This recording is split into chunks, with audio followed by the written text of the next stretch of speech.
Yo, what is going on YouTube? Today I want to break down some market news and talk a little bit about this S&P to 8K by the end of the year notion that's been kind of tossed around in the media, and kind of break it down and hopefully give a little insight as to what is actually driving the analysis and the sentiment. So let's get into it. As a quick reminder, this is not financial advice. Always do your own research and consult professionals where appropriate.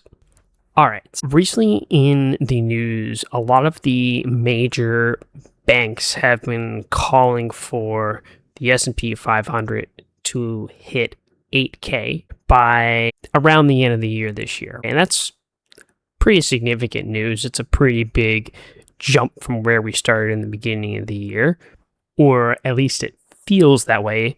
As of this recording, it's around 7,700-ish, somewhere in that ballpark. So it's really only about like 3% away, which isn't that much. But I think it's important that we take a look at this flashy headline and kind of dissect it a little bit and understand really what's driving it. So jumping into some of the drivers here. So first and foremost, it is earnings season, or just sort of getting toward the tail end of earnings season. And Goldman Sachs projected around a 24-ish earnings per share growth for 2026. And that is actually pretty significant. It's pretty huge. And what I will do, just as an aside, I will leave some of the articles and the sources that I use to kind of pull this all together for your own reading pleasure. The other really key element, and this should come as a surprise to no one if you've been following market news over the past year and a half, wherever, is AI is really doing a lot of the heavy lifting, and that AI build out and trade has actually converted into some earnings growth for companies, which is absolutely crazy.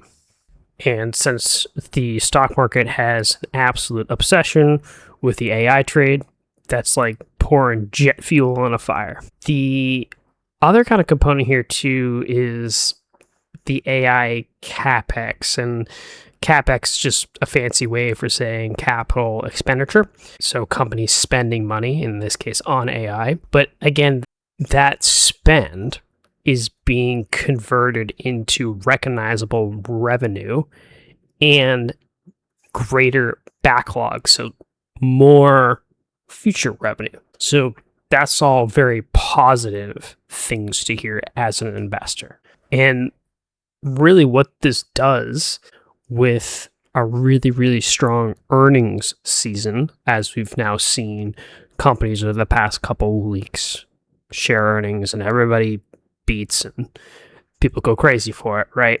But it moves the market quite a bit towards that 8K magical number that everybody is so obsessed with. But the real key thing to take away from it all is that it's an earnings rally, but companies are making money from their investments in AI and are actually seeing that translate into more revenue, which is a generally good thing. That's sort of one of the promises of AI. Now, while this is all really great news, if you will, there's still a lot of underlying market variables that are present today. And I think that's something that we seem to always get a little bit distracted from. Not that it's necessarily something that we should completely forget, but it's also something that we still need to kind of keep on the shelf, as you will, and appreciate that these things are still out there. So to kind of jump into some of the risks, if you will, and why things could go awry with the remaining of the year, we just don't know, right? The AI profits that have been reported, I just kind of talked about, while great, I think there's a little bit of skepticism still around that. And again, some of these articles will kind of go a little bit more into detail there, but it's still very new, right? We still haven't really seen the fruits of the labors, if you will, the investments really kind of pan out over time. So it's a great story for now, but there's still a little skepticism there. And another really key component, right, because there's been so much buying that's been going on these past few weeks, is that ultimately the S&P is roughly trading around 21-ish times earnings. So that's a pretty expensive market right now. So that's, again, we can maybe do a separate video on valuation and things like that and why it matters, but that ain't cheap, as the kids say. The other kind of component here too, and we just don't know, right? But the Federal Reserve could easily still raise rates by the end of this year. Now, that does depend on inflation and how they want to combat it, if you will, but that could cool growth a little bit. So again, we'll have to see. Ultimately, at the end of the day, probably likely won't happen until after the midterm elections this year. We don't know yet, but that's another kind of thing that can derail this S&P going to 8,000 number that we keep seeing thrown around. The other kind of challenge too, right, and I've brought this up in previous videos too, is just the geopolitical uncertainty that's going on in the Middle East. Strait of Hormuz, the tariffs, all of the challenges of the geopolitics that are going on out there definitely can cause investors to get nervous about what's going to happen depending on how this administration chooses to handle the Middle East. And that can be obviously a little hectic on any given day. So why does it even matter to talk about some of these uncertain downside things that could derail this, right? They're all very real things that could have an impact, and it depends ultimately on who you ask, right? And what analysis has been done, but we just don't know. And I think there's always going to be some uncertainty, but we've seen a lot of craziness, especially around the geopolitical situation in the Middle East, that have really impacted markets over the past 6 months or so. It's tough to know, but I think it's important to understand, to try to separate out the bullishness rally news and basically not forget what's else is being talked about. Again, I go back to why the hell does any of this stuff matter? And the reality of it is it does impact your investments. If you're like me and you own any sort of broad-ranging ETF index fund, a VU, a QQQM, whatever, or if you've got a 401k, right, that's likely invested in similar names, similar products, you're right now likely benefiting from this huge surge in the market, and that's great.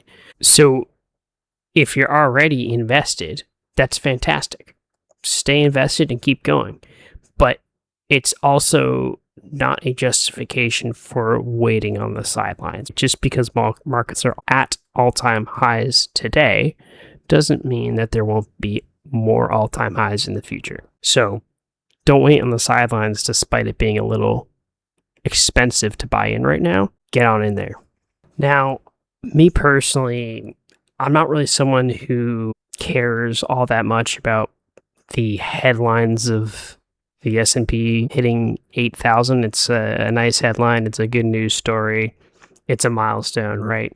But ultimately, by participating in the stock market, you're benefiting, you're growing your wealth through this rally. That's fantastic. I think it is important to understand that if you're looking at this rally and thinking, hey, can I go buy CoreWeave or some AI name because of the rally, I think that's kind of more leaning into the FOMO investing concepts that I talked about in my last videos. Can link that in the description below, but it's important to not get swept up in a story of a company on a great day, right? And I think it's key just to stay disciplined with your own individual strategy. And these are some of those days where it feels really exciting to watch your portfolio climb to new highs and you see massive unrealized gains, like, hell yeah. And it's great. But it goes back to the ruthless discipline that will ultimately win the day. It's expensive today, but in 10 years from now, it will look cheap.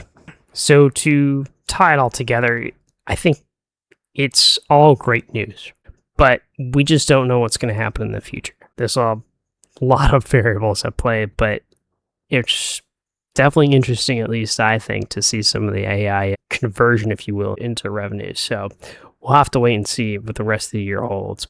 But I'm curious what y'all's take is on the markets today. Are you buying? Are you taking some profits?